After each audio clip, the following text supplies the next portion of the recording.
নমস্কার বন্ধুরা, আপনারা দেখছেন সোমাস সুইট কিচেন। বন্ধুরা, আজকের রেসিপি আলু টুক কীভাবে সহজে বানিয়ে নিতে পারবেন সেটাই দেখাবো।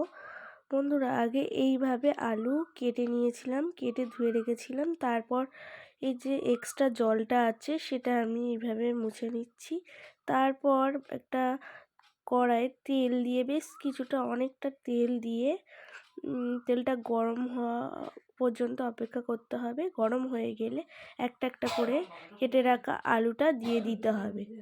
দেওয়া হয়ে গেলে যতক্ষণ না লাল লাল মতো হয়ে আসছে ততক্ষণ দেখতে হবে। তারপর দুটো আলু তুলে এইভাবে দেখে নিতে হবে যে ফ্রাই হয়েছে কি না।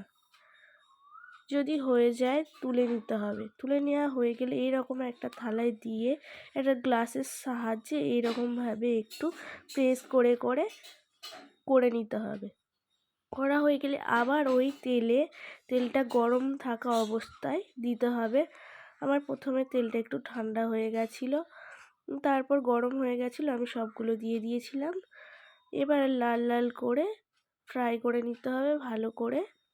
করা হয়ে গেলে তুলে নিতে হবে। তুলে নেওয়া হয়ে গেলে এবার একটা মশলা তৈরি করতে হবে। আমি এই মশলার মধ্যে দিয়েছিলাম ঝালের গুঁড়ো, জিরে গুঁড়ো, নুন, চাট মশলা আর গোলমরিচ গুঁড়ো।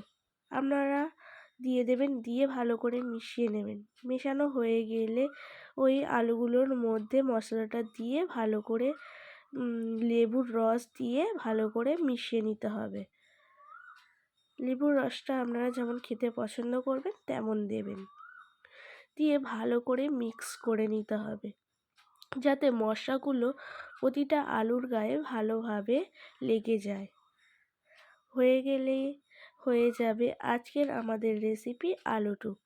ভালো লাগলে লাইক, কমেন্ট, শেয়ার করে দেবেন আর সাবস্ক্রাইব করে আমাদের পাশে থাকবেন।